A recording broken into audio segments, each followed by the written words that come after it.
Welcome to the Goal Math Podcast. I'm your host Gigz, joined by two spectacular analysts of football, that is KD and some J. And we are your weekly football podcast fix right out of the 254. Thank you for joining us.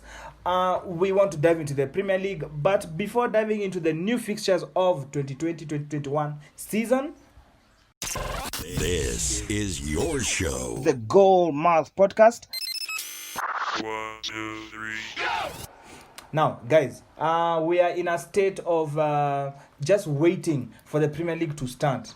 Now, obviously, we already know the fixtures. We've had a couple of transfers here and there, but I want to look at some fixtures that are going to be taking place. Of course, we already know Liverpool, being the defending champions, are going to go into 2020-2021. That was a mouthful. 2020-2021 season as champions. Yeah. Now, the question here being, what exactly are we looking forward to the next season in this 2020-2021 season? Just before we dive into the fixtures. Yeah, especially right now you started by highlighting about Liverpool, who are the champions. You can expect that next season it will be very tough for Liverpool. Yeah. This usually happens when you win the league. Everyone will be on your case, so it will be a tough season for Liverpool next season. I don't know what to expect from them, because if you don't expect them that they'll change how they usually play, this will be the same Liverpool that we watched in the 1920 season. Mm-hmm. That's the same Liverpool that you can expect for this coming season. Yeah. You can expect that we'll be having the likes of Leeds, West Brom, and also Fulham. Yeah. You can expect that Fulham will also struggle next season. Well, they will struggle because they opened their season with the top six. Okay, the considered top wigs of Premier League. That is Arsenal. So they might struggle, as you're saying. So no, they'll have a struggle, if I can say. Yeah. Yeah, but it will be such an exciting season to watch going forward. Yeah, because most of the teams will strengthen their squads. Yeah. Yeah. Samjay, I just have to ask, as an Arsenal fan, what do you think of how we are going to go up or drive up into the season, pending, of course, the Community Shield? But what do you think is going to pan out for our season, beginning 2021 season? First of all, I'm expecting a very competitive season. I think it will not be the same season the way Liverpool clinched the title as early as they did. Mm-hmm. I'm expecting too much competition from Manchester United, because I know they will strengthen their squad. Yeah. Also from Arsenal too, they are going to strengthen their squad. Mm-hmm. Man City are going to do the same. Mm-hmm. Yeah, and now I'm expecting a very competitive season. Coming to Arsenal, I think Arsenal, they just need to strengthen their squad, especially in the midfield, because if you look at on the wide side, right now we have so many personnel by Mikel Arteta bringing in Willian. We have the young Bukayo Saka still in the mix. The Martinellis are still injured, but we are expecting them soon. This season, it is just a matter of having a squad depth that can sustain you along the season, because it is going to be games are going to come thick and fast. Mm-hmm. Yeah. Now, let me talk to KD a bit, because, of course, representing Manchester United as a strong supporter. Manchester United, of course, have been able to go into the competition that is the Champions League. Yeah.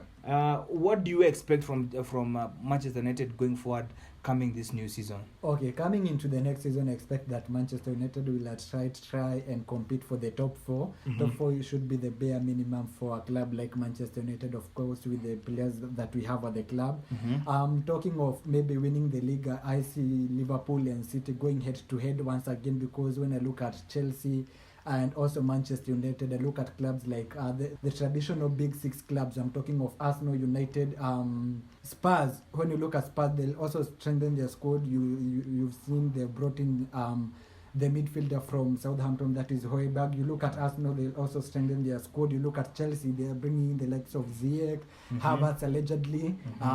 They also have Timo Werner in the club. So you can expect competition from those clubs to Liverpool and also to Manchester City, just like Sam started by highlighting. It will not be a season whereby Liverpool end up the season by winning maybe by a margin of 18 points, just like they did with the season which has just ended. So it will be a very competitive season, but then also expect Liverpool to win the league once more. Yeah. From Manchester United, I hope we can just sign the players, because if we don't sign players, the league will be very competitive. You might end up finishing the position whereby Arsenal just finished. that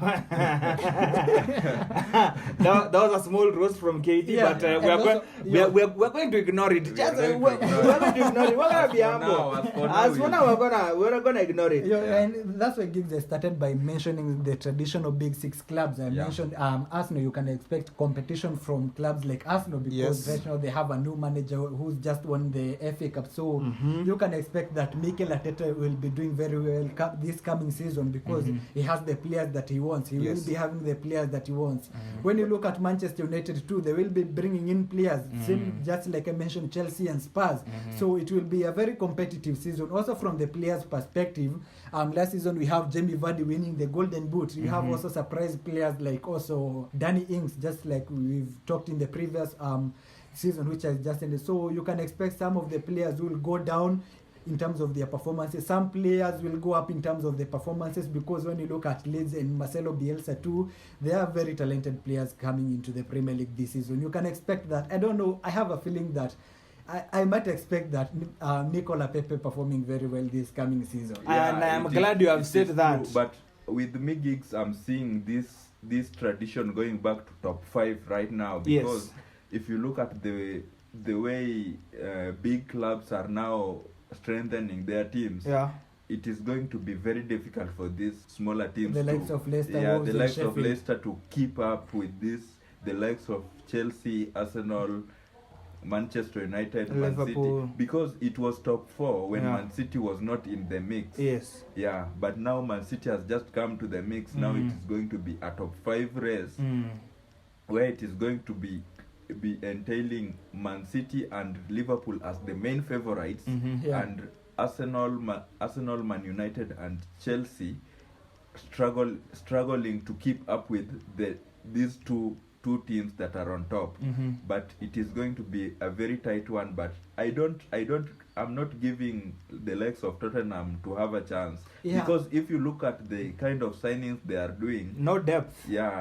Even if there is no depth, they are not concentrating on that creativity that you may need in this Premier League to win matches right now. Exactly. And they have just maintained their main squads. They are not selling their players. Only Vertonghen is the one who has gone, and I'm not seeing them making any change which will make more changes in the way they are playing. I think it is just going to be the same Tottenham under Jose Mourinho, but they are going to get results with the smaller teams, but they are going to struggle with the likes of Arsenal, Man United, Chelsea, and Liverpool and Man City. And it's good that Sam J mentioned Spurs as being one of the clubs to struggle in the coming season, because I also foresaw that, because when you look at this Spurs team, it's not being like a Spurs which is like a threat to the other teams. You know, when you are going to play Spurs, you have a lot, you prepare a lot. But when you look at this Spurs team, it's not a Spurs team that might pose a threat to the other teams. So you might expect that Spurs will struggle into this coming season, well, unless they strengthen their squads. Spurs have been linked with the likes of Dybala, who might be on his way out of Juventus. So if Spurs sign the players well, you might expect them to perform slightly well. But if they do not sign the mercurial players well, you can expect that Spurs will struggle. So it will all depend on the signings in the coming. It's not a long. Literally, in the coming 2 weeks, it will depend on how the signings are going to affect the game within the various clubs. And solely because of the purpose that you are talking about. This is Jose Mourinho, just like Sam mentioned. This is Jose Mourinho. Jose Mourinho does not have that touch of maybe of Klopp, who's known for developing players. And the funny thing, for you to go and buy players, you need also to sell players. And now that one is going to be very difficult, because if you look at the Spurs players, unless they decide to sell their best players, which they are not ready to sell, the likes of Son, the likes of Lucas Moura, and the likes of Harry Kane. But they signed so many players who are young, but they have not been using them. And you know, for consistency, for you to have a consistency in football, you need to be playing these players Often. as Yeah. as time goes. Yeah. And that is the issue with Spurs. And now there is no one who is going to at least say that I want this player from Tottenham, Yeah. because you have just seen this is a player who is not fit, he has not been playing. They are not You- established. Yeah, you don't know, you don't have much expectation on the player that you are getting. You don't know what you are getting. So it is like a gamble. And now most clubs don't want to gamble. At least they want to see some statistics. Yeah. Is when they take a player. Yeah. Let's jump, because we're on the Tottenham Hotspur topic, let's jump into the Hurricane discussion, Yeah. because it's been a big discussion over last season. Yeah. There were We've talked it a lot rumors on this podcast. this podcast has really highlighted Hurricane in terms of how he's been rumored to be linked away from Tottenham Hotspur. Mourinho not using him as effectively, injuries here and there. What is next in Hurricane's chapter? I think with me, I think this might be the last season of Hurricane at Tottenham. Sincerely speaking, in case Tottenham will not qualify for Champions League come next season, Hurricane will not be in a Tottenham team. He will look somewhere where there is green pasture, where he can get a Champions League football. Because if you look at Mauricio Pochettino, at least he elevated them to some standard that Tottenham were qualifying for Champions League. And now with Jose Mourinho, you don't know, you don't have much expectation. You don't know what you are going to get, because looking at his playing style, you are not confident with him in winning matches. And Hurricane is a player who most of the time he needs supply. He's a striker that needs much supply. And Jose Mourinho team is always counter-attacking to an extent where if he plays with a team like Fulham, where Fulham just set up themselves well, they may end up not scoring a goal. I was seeing Hurricane going to Man United, but it's like Man United, they are not willing to pay that much price. But I'm seeing the player also requesting come next season, maybe he wants to go out. To leave. Yeah. Yeah, and I think I agree with this, MJ, because when you look at Hurricane, he's a very ambitious player. Look at some of the biggest names and also some of the biggest strikers that have played in the Premier League. Talk of the Shearers, the Henrys, the Ronaldos. All of them have won titles in the Premier League. Yeah. They were great strikers, but then also they had to win the league for them to be considered as great strikers. So Yeah. for Hurricane, it's a matter of ambition, just like Sam J says. You don't expect that Hurricane might stay at Spurs for maybe a maximum of 5 seasons. Yeah, no. He might leave sooner than later. So for Hurricane, it's a matter of ambition, because with this Spurs team, you don't see them going anywhere, to be honest. Not at all. Yeah, you've not won even the smallest of the FA Cups. Yeah. So for us, for a side which is not even winning an FA Cup, so it's a struggle for them. Yeah. And it might be a struggle for them to keep Hurricane at the club. Yes. Yeah. And Giggs, this is something I can say it is always in the line of the club. If your club is used to winning something, Yeah. you will just find yourself winning, even if you are down. Yes. Look at Arsenal. Arsenal in FA Cup, They made it their own. they remained with the big guys Record success rate. because Chelsea were in that competition. Yes. Manchester City were still in that competition. Yes. Now it is just a matter of history. History can also drive you towards elevating yourself to being the champion Yeah. of a certain trophy, even if it is an FA Cup or a Carabao. The way Man United did with Van Gaal Yeah. when Ibrahimovic was there. It is just because they are used to doing something like that. Yeah. Yeah. And now Arsenal, I think what drove them is the history that they have won it 13th time, and now they wanted to increase it more, and that drive of a new manager. But if you look at a team like Tottenham, there is no that drive like they have There's gotten- almost a deflation in the club. Yeah, there is no that hype of a new manager that you always see in other clubs like United. When they get another new manager, there is some shake-ups from the players. They are playing well, like Arsenal. When they go to Unai Emery, they went 22 games unbeaten. Yes. Yeah, when Mikel Arteta came, they were not beaten to some point. Is when they were beaten. Same to Chelsea. It always happened, but with Tottenham it is different because that culture has not been set. Yeah.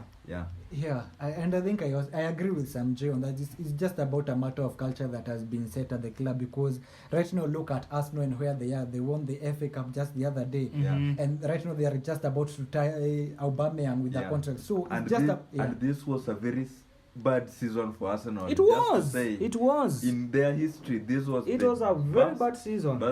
Yeah, there has to be a glimmer of hope for a player to stay at the club. And right now, when you look at Spurs, there's nothing of sort. Yes. To make Hurricanes stay at Spurs. Yeah.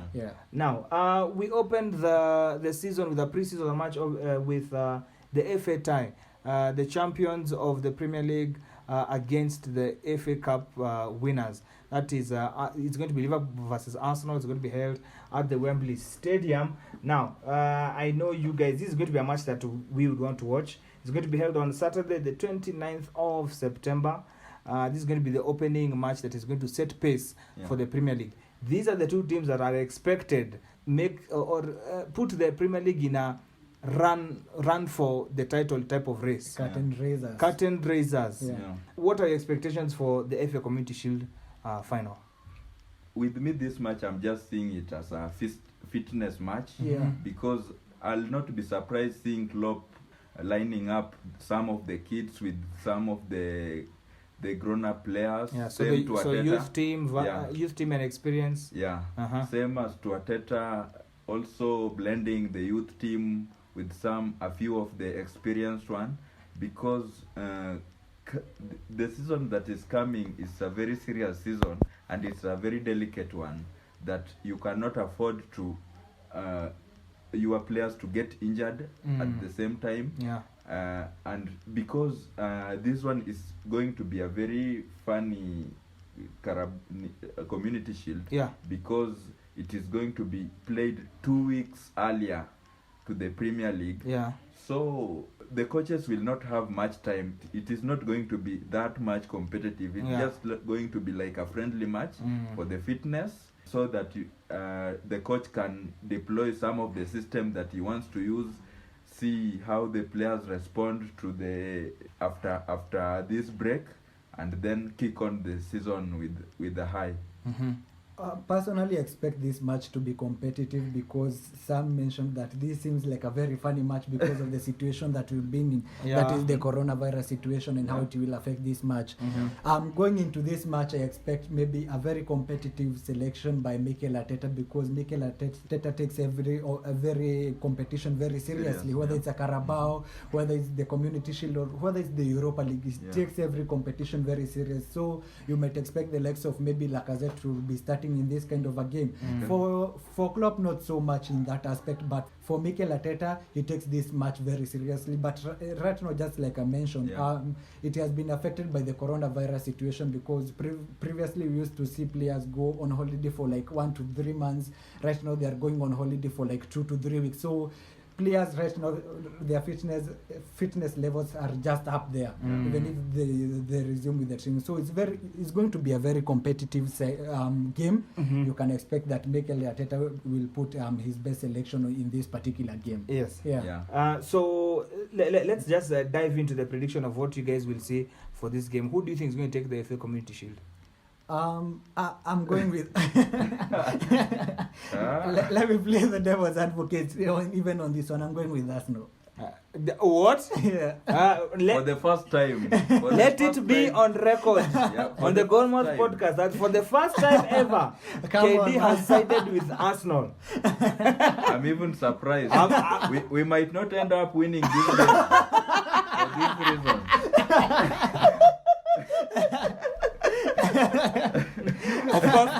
Of course, fans of the. Man, we should be grateful. I'm seeing some positive glimpses from Arsenal. Wow. Of course, me and Samjay are going Arsenal supporters, so our obvious result is Arsenal taking the Community Shield and helping our Arsenal Foundation with the funding that it needs to continue the work that is happening even in the Middle East. The Arsenal Foundation is involved with football for girls in the Middle East, and we commend at the Arsenal Foundation with that project going on. There are going to be key fixtures within the Premier League up until Christmas. The opening day, people like Fulham and Leeds have such a hard task because their first game back in the Premier League, Fulham are going to be facing Arsenal, Liverpool are going to be facing Leeds. It's going to be a very hard competition for those two newly promoted teams. But I want to look at key fixtures that 2020-2021 season, again a mouthful, is going to give us.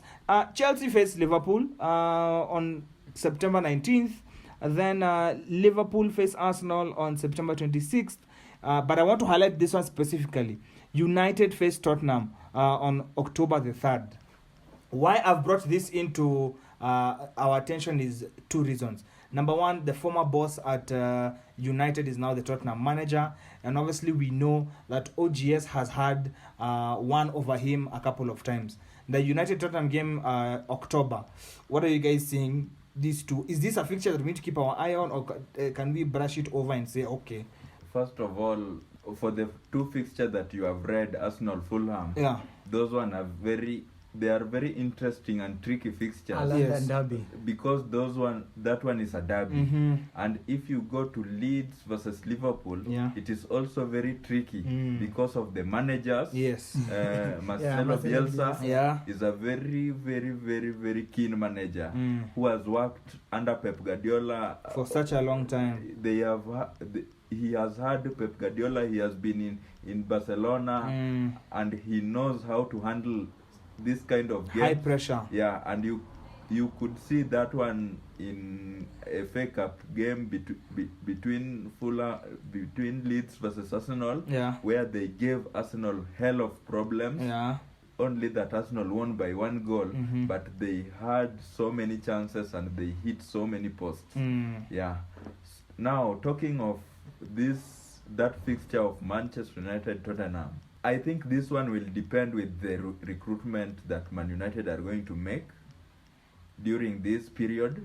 But Man United is still stronger than Tottenham if you compare it right now in terms of gameplay, in terms of squad depth, everything. Man United are miles ahead of Tottenham. But Man United just needs a striker to kill this game off, because you know Jose Mourinho's team, with the tactics of sitting back and just being in games, it is just going to be in terms of how Ole Gunnar Solskjaer is going to set up his team and the recruitment he's going to make from now on in terms of his midfield, the way he's going to pick his midfield. Because looking at Manchester United midfield is still not stable with Pogba, Bruno. They at least need a serious central defensive midfielder who can at least dictate that game. And I think Matic is best for that. But with the age right now, and he's slowing down. With the Premier League right now, it is not doing him any favor. And Man United, they need someone like Thomas Partey, who Arsenal is linked with, who can at least sit back while Pogba and Bruno Fernandes are throwing the tools forward. And with Tottenham, when Jose Mourinho came, they were talking about rebuild, and I don't know. I'm not seeing the rebuild. Are we still waiting for the contractor? Now, I don't know what Jose Mourinho is planning, but I'm just seeing this one as a very disastrous transfer season for Tottenham. And Tottenham have no glimmer of hope of even signing quality players right now. If you look at the kind of player they have gone for example, the one from Southampton, he's a player who is not going to give you much difference. It's not a world-class player. He's not going to give you that much difference. Because we have seen him, the way he's playing at Southampton. You can tell. So you don't expect much from him. KD, I want to bring this to your attention in terms of how United might set up against Tottenham. We've just said Tottenham have no glimmer of hope in terms of giving themselves a win. But what do you think United specifically will do to give yourselves a win? You know, these are the kind of matches that Manchester United really love playing in. When you watch Manchester United play against the big teams, talk of the Liverpool, City, Spurs, Arsenal, Manchester United really love playing in this type of game. So last season we played against Spurs. Mm-hmm. The last game to end the season against them, it was a draw, if I'm not wrong. It was a draw. Yes. So, and that time it was after the coronavirus break. So it was a very good match. So you can expect that Manchester United will have a very good game against Spurs. When you look at Mourinho, just like Sam started by highlighting, you don't expect that Spurs will be going into the market to sign like the mercurial players that United have been linked with, the likes of maybe Jadon Sancho. Yeah. You don't expect that Mourinho will be signing the big names this particular season. So in terms of the personnel, United have the right personnel. Last game we played with them, we won, I think it was 1-0, a goal by Marcus Rashford. Yes. You can expect that United will be turning up in this particular game. All right. So hopefully, United, you guys are going to secure the win against Tottenham on October 3rd. We'll move on to another key fixture, that is the Merseyside derby, that is Everton versus Liverpool. But after that, there might be a revenge mission by this club. Man City versus Arsenal, that happens on October 17th. Where I say a revenge mission, we already know the last time these two met, the tie went in Arsenal's favour. City might be looking for a bit of revenge. What do you think? And I'll start with KD. Yeah. What do you think City are going to be looking for? And remember, it's going to be played at the Etihad.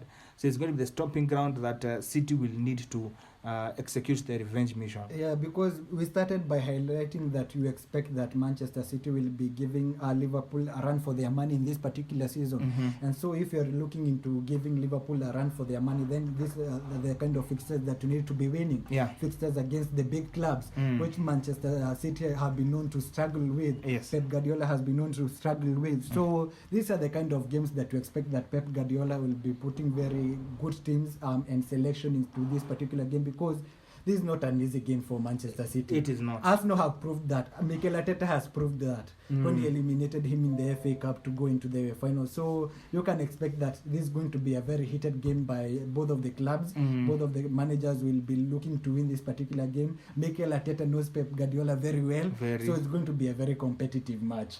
You can expect that Pep Guardiola will have an edge over Mikel Arteta in this one. It looks like he's still going to side with Arsenal, even if I'm he not said. going for Arsenal.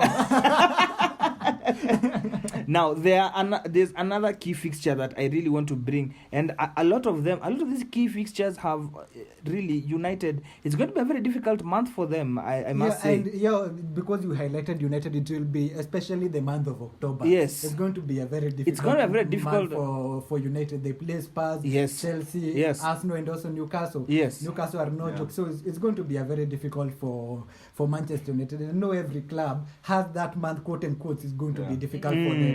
Every club right now in the Premier League has that particular month. Now we have the Manchester United derby that is going to happen around December the 12th. That's another key fixture of this season. Paul Pogba, man. Pogba. Now it's gonna be around Christmas time, so you know that someone needs to bring a present to the Old Trafford. But City might want to screw up this party. Now, Sam J, I don't know. United have been really, let me say, shaky with the purchases. What is going to prove how far they're going to go. City, of course, are going to be giving Liverpool a run for their money in terms of becoming the Premier League champions. But this derby specifically, especially happening around December, when we know games are back to back during the weekday and the weekend. What would you expect from a derby such as this at a time like December 12th? Actually, Man United need to sort out their defense first. Without question. For them to win this Come on, fixture, Sam. We are not going to go that way. No. We've won against Manchester City with Chris Smalling and Phil Jones. It's been done once. This is a Manchester City that is going to recruit, and there is possibility that they might get Koulibaly. Yeah. If they do, you are finished. Yeah. Come on, and it's good that you talked about Koulibaly. This is something that I've been waiting to talk about on this particular podcast.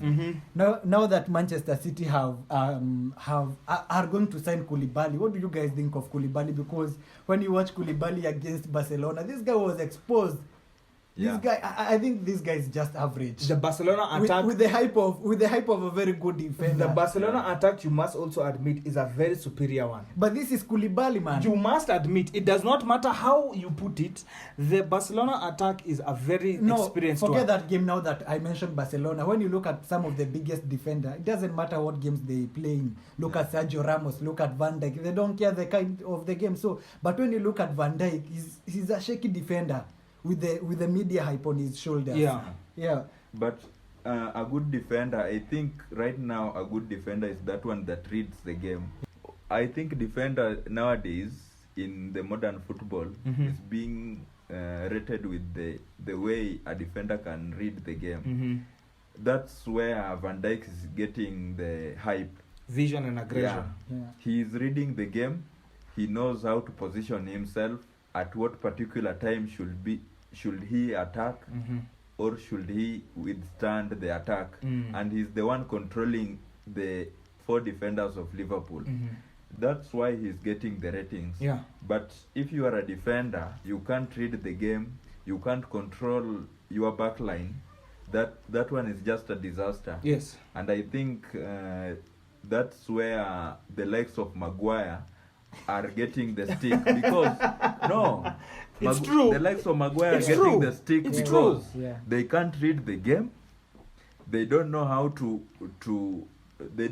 control that back. Sam, even before you progress further with the Maguire agenda, because I know it's true. It is not. I want you to walk me through Koulibaly right now that you are talking about Koulibaly. I'm getting walk there. me through Koulibaly I'm getting there. and how City are about to sign a 29-year-old for about 60 to 80 million. I'm getting there. But if we're saying signing a 28-year-old 60 to 80 million, then you'll admit to me, then Maguire, even at his age and the price point that he was given, was also a waste of money. Yeah, I have no objectives about Maguire. I'm talking about Koulibaly right now. I was getting there. So the difference between Maguire and Koulibaly, Koulibaly is someone who is close with the ball.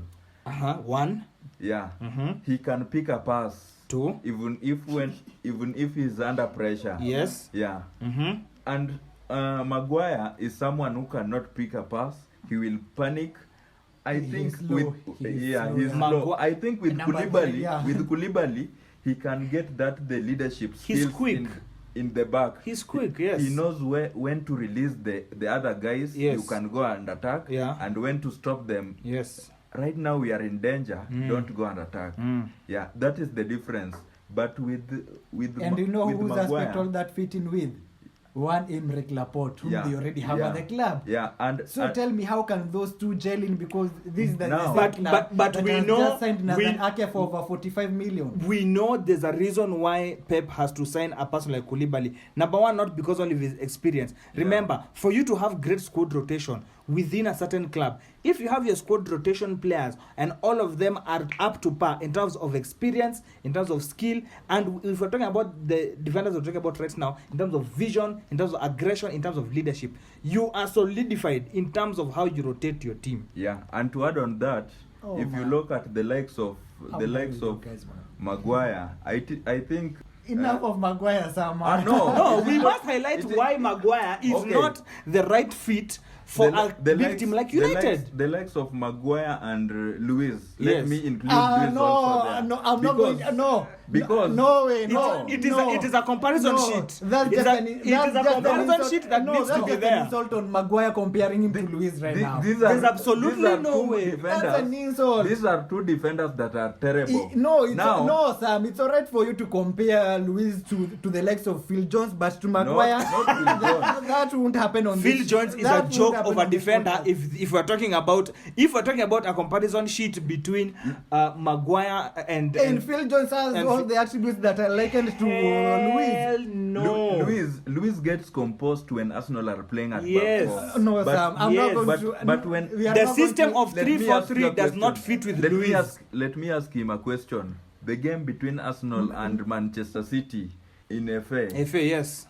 Who was the difference in that game? Holding was the point man at which, when Luiz was not active or has gone forward drop down into between the midfield and the defense, Rob Holding was the last wall if Luis was not there. Other than that, 75% of the time that the ball was in play Interceptions.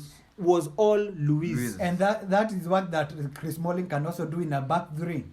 But are we really going to compare right now this season Chris Smalling, who's not even at the club right now, and David Luiz, who has proven to himself If at all he wants to compare, out of 7 matches? Listen, out of 7 matches, If at the all- performance no, has been if at great all- out of if 4 at all out you of are going 7. to pick on mediocre players that are at Manchester United, Okay. then I might give you an option of Chris Smalling It's and There's not- absolutely no way you can put Gigz. Chris Smalling in this It conversation. is not about comparing. What I wanted to put Yeah, across and- is that between Maguire and Koulibaly, when he goes to City, Yes. there is a very big difference. Yes. City is a team that always retains the ball. Thank you.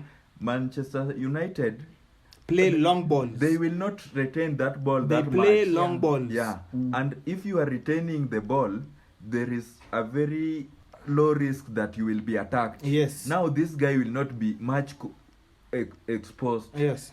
Maybe in Champions League he can be exposed, Yeah. but in the league against Fulham, against Leeds, against they are going to have that 70% of the ball. Yes. same way they had 70% against Norwich and they were thrashed. Yeah. Same way they had 70% possession against Spurs and they drew. How many matches out that's- of all the that games do in the happen. season? That do happen. And Even those- Liverpool lost against and those against the Watford. worst team that has been relegated. Yeah, and those are the kind of games to know who your defenders are.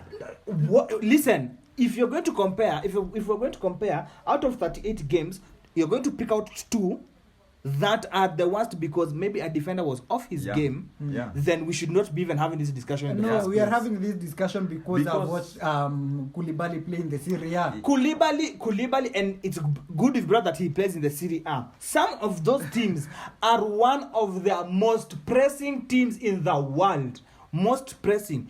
If you even include people like Juventus. Yeah. Juventus press you more than City press Liverpool. No, I want you to walk me through how a player can struggle against a Swallow and then he'll come in and fit in the Premier League. The same way Van Dijk struggled against when they were beaten 1-0 immediately after they came back from Champions League. The same way Liverpool were beaten by Watford immediately. They were in the record for taking on the unbeaten run of Arsenal. The same way City have been beaten twice First in of the all- Champions League But- by teams that should not even be beaten them in the group stage. KD should agree And first that of all, KD, Sam, even you should agree that yeah. it is not a must that a team should have the best defenders Yeah. so that it can win.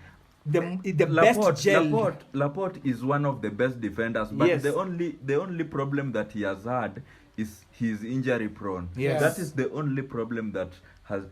But if Laporte can have a full season when he plays with City, And you Yeah. know, Sam, And- we are not going to talk about the time whereby he has not played. We are looking into yeah, the time yeah, whereby Yes, yeah, yeah. Now, what impact he has, and Yeah. we've seen that Laporte usually has a huge impact yeah, in City. Laporte is a very instrumental player in Manchester City squad. Yes. Yeah, even the likes of Otamendi cannot gel with him. So if you can bring someone like Koulibaly, who is at least he's more aggressive. Laporte is not that aggressive. Yes. Koulibaly is that aggressive like a Yes. Rudiger guy. Yes. So it can give Laporte a chance, even he cannot get injured in those situations, because you may find Those two that cannot play together. those two can play Those- together. those two If you cannot look, play together. if you look at how they On play, paper they can, but on pitch they cannot play together. but how do you know if you've not seen both of them play? We need to wait. No, we need to those wait. two cannot play You, together. you of what people have just said. On paper, those two attributes gel well together. They absolutely gel well together. Yes. On paper, we cannot say anything about on the field until we've seen them on the field. Exactly, and this will go down just another season that whereby City are just about to sign another defender, Here, 29 years old, who for 60 to 80 million. the Arabs have the money to spend. If they feel that they need to pay Napoli 60 to 80 million to sign a player, they're gonna do it. Those guys are going to play 60 million if it is that much. Exactly. Because I can remember pundits also discussing about the errors that Koulibaly has got so many errors. That one I agree. And that's something He's you a don't defender expect who- for someone he's who's a- 29 years old. he's Hey, a defender. Who's listen, in the top league. listen, Maguire was bought for Maguire is 80 million 26. and he was told do not make mistakes. Guess what happened? Maguire Hey, is 26 so- years old. So you are telling me Maguire is going to learn, yeah. in short? Yeah. Okay. If this season, and this is something I'm going to put And on, it's good that this you- is something yeah. that I'll put on record. If this season Maguire does not perform as better as he did last season, we will officially cancel whatever you have said on this podcast, this episode. We will actually declare him average on this podcast. But we already know his average. That guy was he was declared not even average he as was, early he as- was not even the point man for Leicester. Come on, man. Let's moving on swiftly. Anyway, Gigz, man, it's been so good that we've gotten to that point of analyzing the City and Manchester United game because a lot of aspects really play into this game. Yeah. So you can tell that there's going to be a very heated game going Yeah. forward. Yes. The Manchester derby. Yes, You can see why people are usually excited about this particular game. exactly. We've taken about 15 to 20 minutes talking about this particular game. But before this Manchester derby, we will have the North London derby. This is going to be Tottenham versus Arsenal. This is what will open up December. Yeah. Now, Another huge game. another key fixture of this season leading up to the end of 2020, which has been quite a tricky year, but the North London derby has always given us entertainment, Yeah. both from the side of Arsenal and the side of Tottenham Hotspur. Yeah. Now, this one is going to be hosted at the Tottenham Hotspur Stadium, the new, as they keep insisting, the new Tottenham Hotspur Stadium. Yeah. Again, Arsenal have always stomped their way through with North London derbies. Yeah. What do you think Arsenal are going to do to pick up this win in the beginning of December? I think Arteta has learned a lot. Yes. Actually, he's a young manager, Mm. but he has learned a lot. Yes. Especially in this Tottenham game. Mm. That's where he learned his team, the way some of his defenders can make crucial errors Mhm. when it comes to such crucial matches. Yes. Because I remember Arsenal losing 2-1 to Tottenham Yes. this season, Yes. second leg. Arteta was not a happy man because it was still errors from his centre backs. Mhm. Yeah. And now it is just a matter of learning, and if he can bring Gabriel in as a Mhm. defender Yeah. and Mari, I think Arteta has a vision with Pablo Mari, Yeah. but only that he is injured, Mm. so he cannot avail everything that he has. Mhm. But when he sign a centre back, Yeah. I think he's going to solve this issue, because Arsenal has a tendency of creating chances. They are not taking them, but they give an opponent one chance and they are down. That was what happens. Yeah. So it is just a matter of learning. I see Arteta learning from the last match and building from there, so that he can tackle his second North London derby Mm. in a more prepared way, because this is a guy who came to management. He did not have even a transfer period. He barely had time to build the squad even for the FA Cup final. Yeah, he had to use what he has found. Yes. Yeah. In short, we can say his hands were tied. Yes. Right now, he can go in the transfer market, Mhm. bring the players that he wants, Mm. that he thinks can play the way he wants, because with the news going around, he has the voice Mm. on the transfers that are being made in Arsenal right Yeah. now. Which is After- very rare for an Arsenal manager, Yeah, after- especially the way Unai Emery struggled. Yeah. Yeah. After Raul has gone, Mm. Arteta now and Edu has that chance to decide on the players that are coming to Arsenal right now, Yeah. which is a very good idea, because if you are a manager, you Yes. know the philosophy of the game you want to play. Mhm. You know the type of player you want. Mhm. Someone cannot just go and bring a bunch of players and before you and tell you, so train these players. Mm. I want you to win matches. Mm. With Pep Guardiola, he also identifies the kind of players he wants. Mm. Now it is a matter of identifying the players that fit the system and deploying the system. KD, what I have a feeling you're going to storm Arsenal a bit, but we are prepared for that. But what do you think Tottenham are going to do at their at their new home coming this season. Yeah, man. When I look at these fixtures, I think of big matches, and when you think of big matches, you think of big players. Mhm. And you know who I'm talking about? One Nicola man Pepe. Come on, man. But KD has just mentioned that Nicolas Pepe might He's going have a to- good season. There we go. Yeah, I actually called for that one. Yeah, I'm talking about one man, that is Harry Kane. Mhm. You know, Harry Kane is made for the North London derby, man. He scored, I think, in 10 goals in this derby. So that tells you about the pedigree of this player and how what he takes this competition in. So. Yeah. And when I'm also talking about the big players, I'm also talking about one man, that is Pierre-Emerick Aubameyang. Oh, yes. Aubameyang loves a big game. Mhm. So this will be a very interesting matchup for the both sides. I think Arsenal have had an upper hand over the last seasons against Spurs, so it will be a very exciting matchup for the two teams. When you watch the two teams, just like Sam started by highlighting, it's all about the recruitment. Both of the clubs, you look at Arsenal right now, they will be bringing some of the players available in the market. Yeah. Right now they are having Pablo Mari, who's having to nurse an injury. I think he'll be back maybe early. I don't know when he'll be back, but when you have such kind of a player at your disposal, then you can expect that these kind of matches are going to be competitive. Even regardless of all that, you can expect that players will usually turn up. Even the players that you have on the pitch, even when you have players like Mustafi, they'll still turn up on the pitch, because this is a very huge game. Doesn't matter the kind of players that you have on the pitch. It's all about the magnitude of the game. So this will be a very interesting match. Yeah. When I look at Spurs right now, Yeah. I don't think they have the right personnel going into the next season, just like we started by mentioning at the beginning of this podcast. I think that Arsenal have an upper hand over Spurs going into this particular game. Yeah. Doesn't matter when it will be played, Arsenal still have an upper hand over Jose Mourinho's men, because when you watch Arteta right now, there's something about Mikel Arteta that tells you that this is a manager who knows what he wants to be done on the pitch. But when you look at Jose Mourinho right now, it's all about depending on the big guns on the pitch. Yeah. The likes of Son and Harry Kane, Yeah. and rightly so. But then also, you cannot just depend on specific players. As a team, you need all the players to give 100% on the pitch.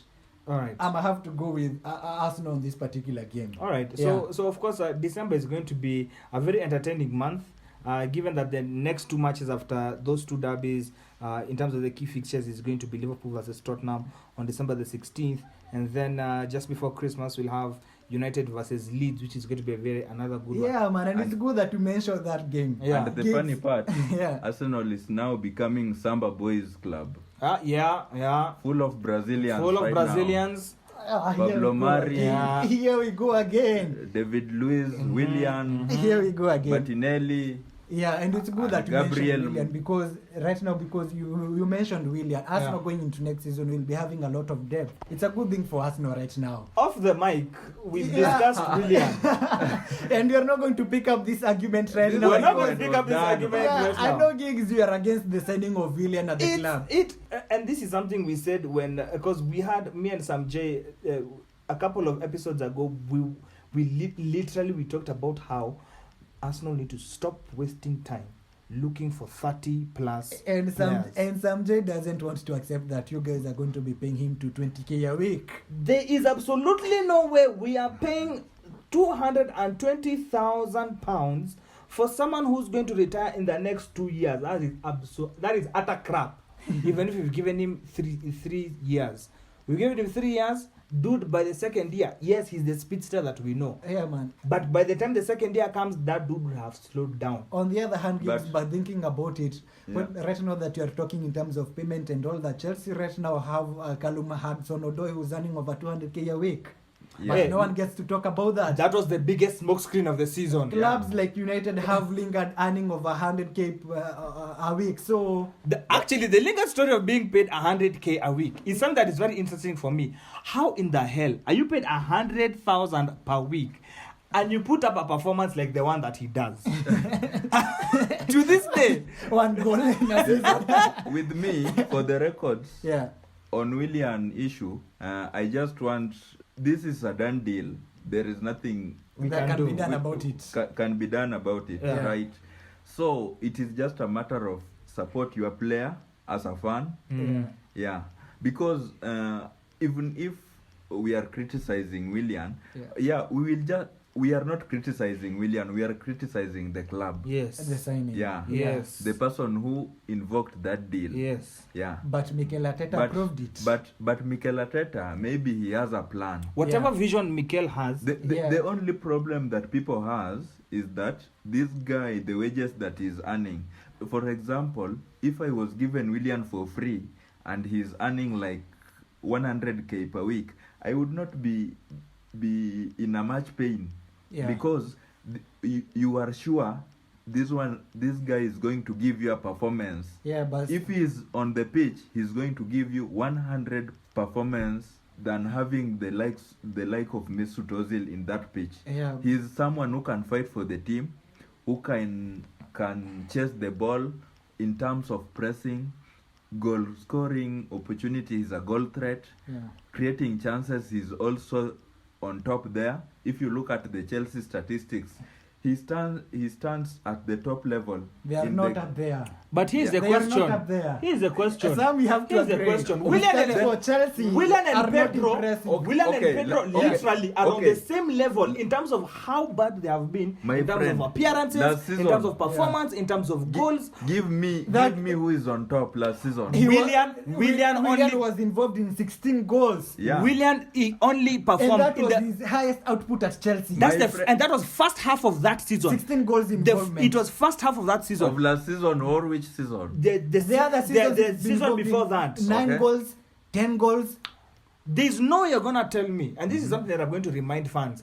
There's no way you're gonna tell me a 16th season is his peak, and we're going to sign him and then give him 220, and you think he's going to be first 11? I can assure you, out of the 38 games we play, he's only going to start 17. Yeah, even some get to Now- comment on that. Some, even before you comment on that, Yeah. I'm one person who is also very critical in terms of his output on the pitch. But then also you have to look at Willian in the perspective of Willian has been brought in as a backup. Yeah. He's not been brought in at the club to be starting games and winning games for you. He's been brought in to be playing in the cup matches and all that. But what the hell are we backing up when we have when we have budding youth players within the squad? What in the hell are we backing up? Players who've not been performing in that particular position. Yeah. It That's the doesn't- same position that has only one player, that is Nicola Pepe. But So why the hell are we developing players in the first place then? you develop players by deploying them for on loan and then bring them. Look at Arsenal right now. Yeah? Let me ask Giggs a question.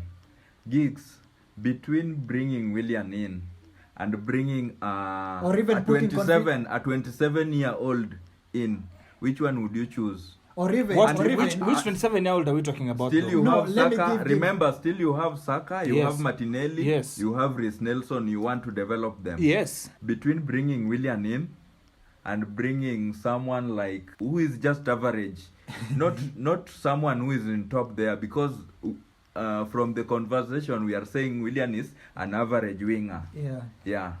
So we have to compare with an average winger who is like 18, 26, 27 years old. Yeah. Which one would you prefer? I actually would go, and you guys know how passionate I am about development. So Yeah. I'd rather go for development. Which So, Giggs, 27 years I'd old? rather go for the 27 or 26-year-old that we will develop, and we have longevity. So meaning- between 26 and 30, I have at least 4 years of longevity. Meaning- With Willian, between 30 No. and 33, I have no assurities. No, the perspective you are looking that deal on is not that good, because if you look at the likes of Saka, they also want to play, but Mikel Arteta put it very clearly. These young guys, we should not give them that much pressure. At least bring the likes of Saka when your team is 3-0 up, 2-0 up. No. Why are you putting a player? And this is where we go wrong. Why are we putting a player to come into a comfortable game when it's 2-0 up, 3-0 up, 4-0 up, 4-1 up? Sam, Why? Then, for example, Sam, you're just contradicting yourself. No. Because you are the same one who just advocated for having a player like Mason Greenwood in your team. Thank Yeah. you. The point is, but put the player in a position where they feel they need to change the game. how old is Sancho? Sancho is 20. Sancho is 20. Is it 20 or 21? He's 20. How old is Martial? Martial is 24, How old is Rashford? 22. 22. These are guys that are progressing. Yes. And they will stick in that first team forever, for like 6 or 7 years. Yes. With Longevity. Willian, But with they Willian, just had to start from somewhere. Longevity. with Willian, Yeah. you are going to have this guy for 2 seasons Yeah. maximum, Yes. And then you can and you are plan from done. there on. Yes. and that one you will have developed Saka in that position to an extent that you don't need another winger. It does not, Juma, we cannot say we are developing a player when our backup is a 30-year-old speedster who we know for sure does not give us longevity as compared to the fact of the matter is, and Greenwood is a great Longevity you are example. getting from Saka. Sam. Exactly. My point being, I'd rather put Sam, Saka no, in the game. yeah. I'd rather put Saka in the game. Yeah. Put him in a situation where he knows he needs to change the game significantly. That's how you develop. Developing does not mean where it's 3-0 up. Okay, let's put him. That's comfortable. It's an easy game for him now. That's backup, not development. That's not development. Development is where I'm putting you in a situation where it is either I change the game. I give you confidence to go and play Yes, on the pitch. that Yeah. is why people like Mason Greenwood But- come into the pitch and absolutely change the game. When people like Martial have not been able to change it, I can assure you, Mason Greenwood is going to develop faster than people like Saka, than people like Reece Nelson. The sole fact that he has been given the leeway to come into the pitch when they're 1-0 up, to come and Okay, change okay. the Yeah, game. Sam, yeah, I think Now, that let- just wraps up everything. You can only for develop a example- young player by giving them Yeah, minutes on the pitch. that's true. That's true. But if you look at the situation with Saka, when after this pandemic, when we were playing behind closed door, Yeah. you would see that Saka was off his gas when the season was ending. Which happens. Yeah, which happens. Yeah. He's Which not happens. used to that long run of game. Good. Yeah. Repeat your statement. He's not used to. The long run of games. And what should we do so that he can get used to it? No, you are putting much pressure on this player. It's not pressure. That- It's called learning. It's that is development. pressure. That is pressure. That is not development. pressure. Let me tell you, this guy, this young lad is going to make errors in matches. And rightly, Yeah, that's rightly true, that's so. true. and rightly so, because But- he's young. but this he's is- developing. My friend, this is Arsenal. This is a team that needs to win. You don't need to experiment things. But these is are the same errors we'll see Is from Pepe the going to likes be of injured? Is Mustafi, Pepe who going are to all be injured for 8 experienced. months? If you look at the way Barcelona always integrates Young players. the young players Yeah. with the older one, it is not the way Arsenal use Saka, because they don't have an option. And guess what happens when they develop young players at Barcelona? They ship out. Yeah, they ship them out. Yeah, but they ship Need- them need out. they say more but, after that? But with Barcelona, there is high quality. It is not easy for a guy to break in that first 11. But the only guy I'm seeing breaking in that midfield of Barcelona Ricky is Puig. Ricky Puig. Yes. That one is a clear talent. For what Yeah. reason? He's a talent. Yes. He's a natural talent. And what has Saka proved to be? He's a one Yeah. natural talent. Thank you. Saka is a talent, but he still needs to prove that. He's already proven with over 12 assists. No. He has man. had such a tremendous season pre-corona that I don't know why you father me the fact that he is I not need him a to- natural talent. He's I need- already done that. Right now, I need him to prove when the team is comfortable. When he was proving, What the is team comfort was for not you, Sam? comfortable. What is comfort for you, Come Sam? on, Sam. What is comfort for you? Because we are both Arsenal fans, but what is comfort for you? Comfort in football, I think, is when you are going into a match and you are confident this match today we are going to Oh win. man, I'm done with you, Arsenal, man. Every match for a club should be like that. Arsenal won. Especially a club like Arsenal. Arsenal after Unai Emery were not confident, even if they were meeting Watford, my friend. Yes. Yeah, true. They were not confident, even if they were meeting Watford, who are down in the table. They were not confident, even if they were meeting the likes of Aston Villa. And what was the reason? Aston Villa almost killed Arsenal. And what was the reason? First reason was Arsenal did not have the balance in their squad. Yes, because Unai Emery had just been shipped out. Arteta had less than 8 months to come and give a difference within the Arsenal squad. That is one. Number two, the time between now, as we're talking, in August, then FA Cup final, then beginning of the seasons, he has a couple of weeks to fix himself, given that Kroenke is the worst owner we can ever have in terms of the amount of money that he gives out. The point You being, guys have not heard about now, the Glazers, man. now that the development, now that we have an owner that does not give out funds as much, the development should become top priority. It stops becoming a matter of getting players because they are cheap and they are 30 years old, and they give us backup they're giving us the backup of someone who we know is number one that doesn't even get injured that much. Pepe is not as injury prone as we think. Listen, if we were talking about another person, I would have been all on board. If it was Theo Walcott in that same position right now, and Theo used to get injured quite a bit. If Theo was in that position right now and you bring in Willian, hey, well and good, I'm all for it. Pepe is not injury prone. We have people like Chris Nelson. We have Saka. We have two people that can Gigz. But one thing that we are also forgetting that plays into part into this discussion, Sam. Yeah. You have to understand that Arsenal have never had a left winger for long. Arsenal have not had a left winger for long. Aubameyang has been playing in that position. And Aubameyang is not a left winger. And the second thing, Arsenal does not have, apart from Pepe, Arsenal does not have a player that can take a defender one-on-one like Willian does. A person who can drive the defenders one-on-one. Yeah. Pepe can do that. He can do with 3 defenders. He can drive them from the left wing going. Willian can do that.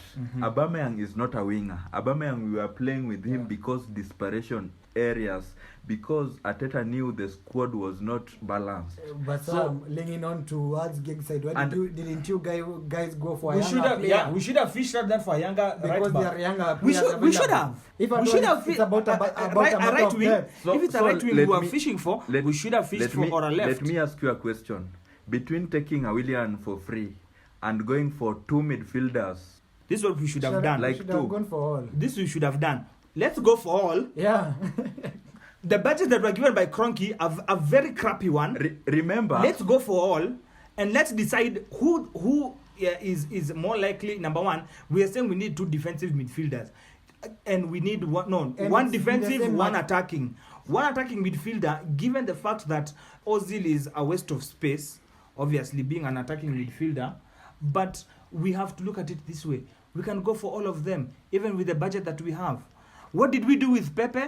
Installments. Yes, but in installments. But we can do the same exact thing. The beginning of the season, but we even said, and Kolos on this podcast, is the smartest business Arsenal have had to date. But you need to know, Raul, who did the deal, is out because of that deal. Yeah. It is not a matter of Raul is out because of that deal. Also, Sam, you have to consider also the same market that Arsenal are going for Willian on a free is the same market whereby you have a very talented young player in Ismail Assar. Thank you.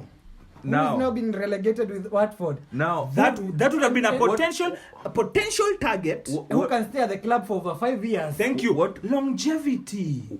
What you should know, I know we are paying Willian like 35 million across the year. Yeah. Now, if you use this 35 million going for Sar, and then you need to cater for his wages, you won't pay him for more than 70. Yeah. It is not more than 70. But mathematically, if you want to twinkle with maths in here, going for someone like Sar, maybe they will cost you 35, which is Willian the whole year salary, and then you are going to use some of your money in paying this guy's wage.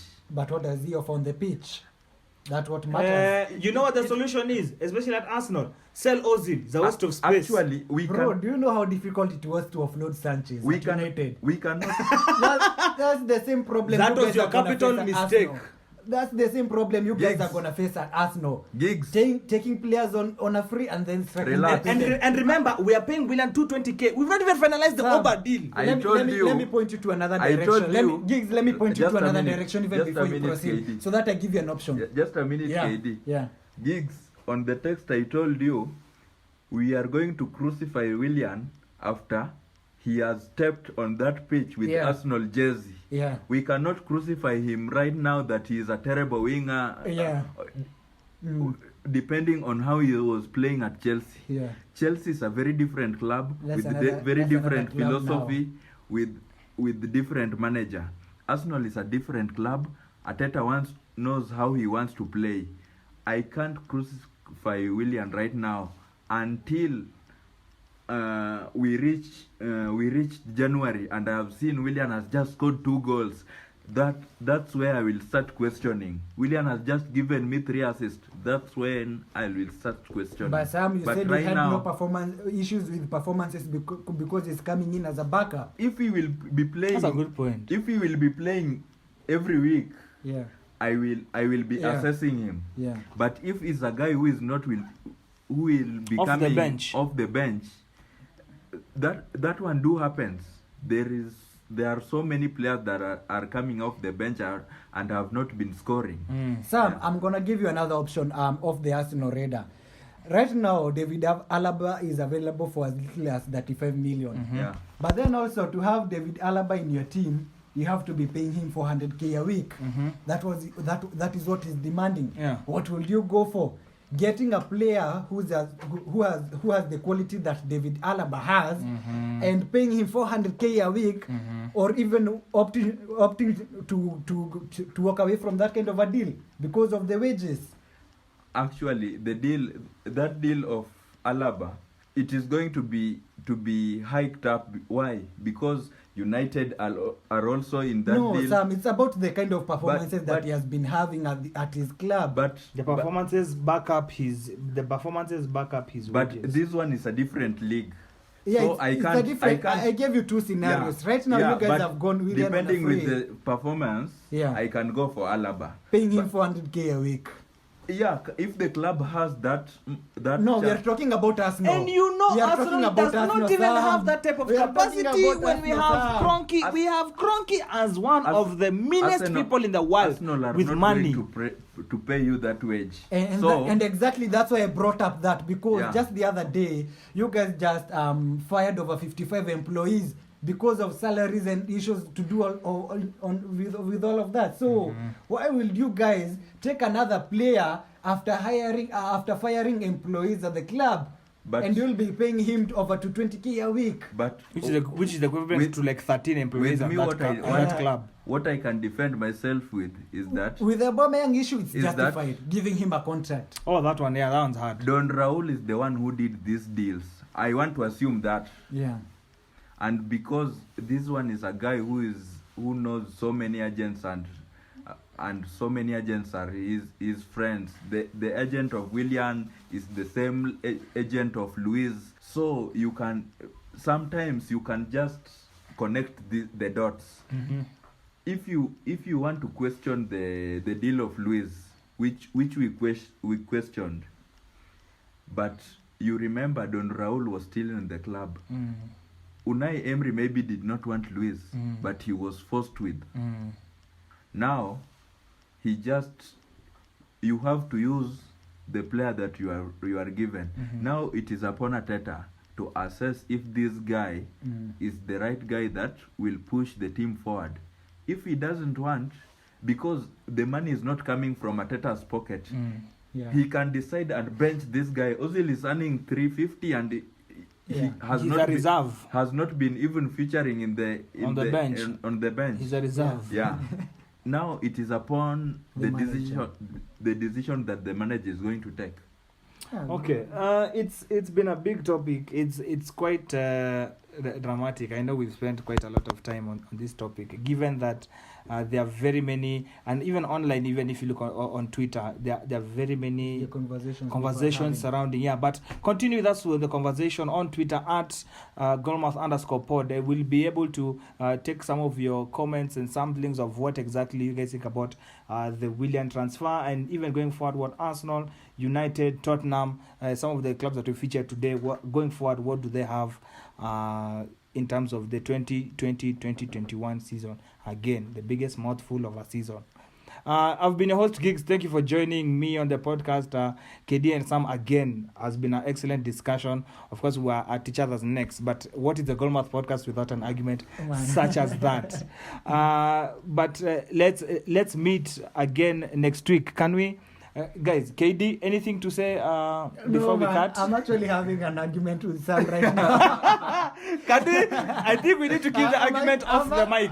Sam has just started another argument by showing me a tweet by... I just want to say... We'll take it to the segment. We'll take it to the segment of off the mic. Yeah, he's not going to comment. Sam has just shown me a tweet. I just want to say... By Danny Welby saying... Don't talk to me if your captain is a criminal. Anyway, we are not going to talk about captains right now. It's been a very heated conversation today, and I just loved it. You all should just wait for the United and the Leeds game. We did not talk about the United and the Leeds game. Yes. You all should look forward to that. All right. Samjay, anything for the fans? Let the fans keep supporting us. We are going to bring you more news coming next week. Thank you. All right, and I've been the host, Gigz. This has been the Goalmouth Podcast. Follow us on Facebook and on Instagram at the Goalmouth Podcast, and on Twitter, Goalmouth_pod.